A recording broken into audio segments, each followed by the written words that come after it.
Friends, जहाज़ में सफ़र करना गाड़ी में सफ़र के मुकाबले में मुमकिन तौर पर एक महफूज रास्ता है, और इसकी वजह भी यही है कि फ़िज़ाई हादसात आम तौर पर बहुत कम होते हैं। आम तौर पर इन हादसात की वजह जहाज़ में कोई नुक्स या ख़राबी होती है, लेकिन कभी कभार पायलट की एक छोटी सी गफलत भी तमाम मुसाफिरों की जान को ख़तरे में डाल देती है।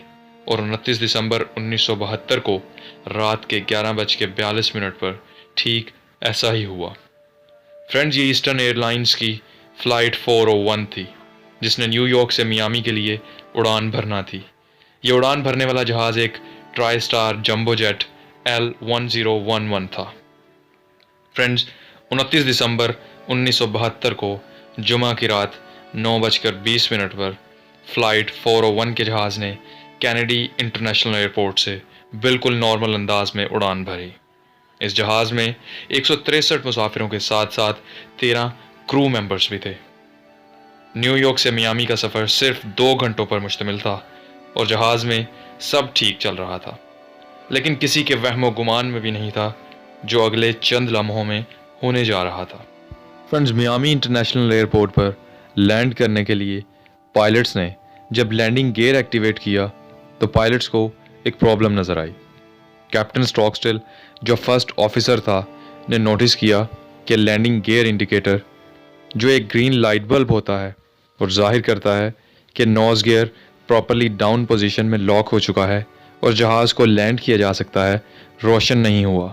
फ्रेंड्स, आप यकीन नहीं करेंगे, यही एक छोटा सा बल्ब इतने बड़े हादसे का सबब बना जो 101 लोगों की ज़िंदगी को निगल गया।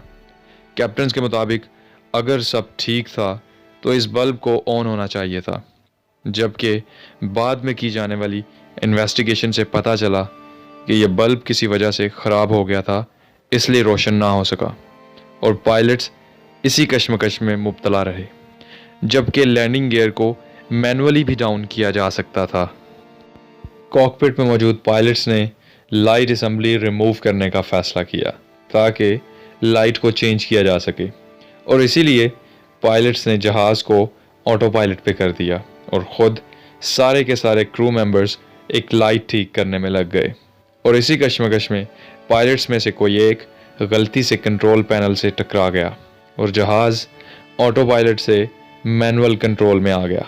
बस यही वो लम्हा था जिसने जहाज़ में सवार तमाम मुसाफिरों की तकदीर का फ़ैसला कर दिया। मैनुअल कंट्रोल में आने के बाद जहाज़ की बुलंदी ग्रेजुअली कम होने लगी।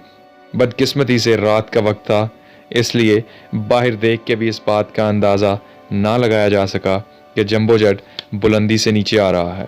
ये जंबो जेट जो 2000 फीट की बुलंदी पर उड़ रहा था, अगले 4 से 5 मिनट में तकरीबन इससे आधी बुलंदी पर आ गया था और क्रू मेंबर्स को इसकी भिनक तक नहीं हुई थी।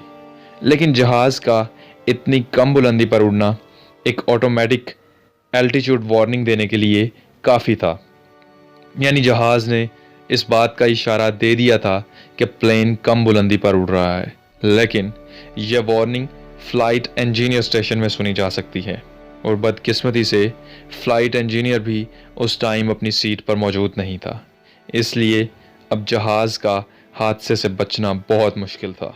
और ऐसा ही हुआ। अगले चंद सेकंड्स में जंबो जेट L1011 365 किलोमीटर फ़ी घंटा की स्पीड से ज़मीन से टकरा गया। इस हादसे में 101 लोगों की जान गई। इनमें 2 pilots, 1 flight engineer, 2 flight attendants और 96 पैसेंजर्स शामिल थे। इस हादसे में जहां 101 लोगों की जान गई, वहां मौजज़ाती तौर पर 75 लोग जिंदा भी बच गए, जो मेजर और माइनर इंजरीज़ का शिकार हुए। हादसे के बाद की जाने वाली इन्वेस्टिगेशन रिपोर्ट में इस हादसे का जिम्मेदार पायलट्स और क्रू मेंबर्स को ठहराया गया, जो लैंडिंग गियर पोजीशन इंडिकेटर में इतना मसरूफ़ हो गए कि उन्हें एयरक्राफ्ट की एक्टिविटी का पता ही न चला और फाइनली जहाज़ ज़मीन से टकरा गया।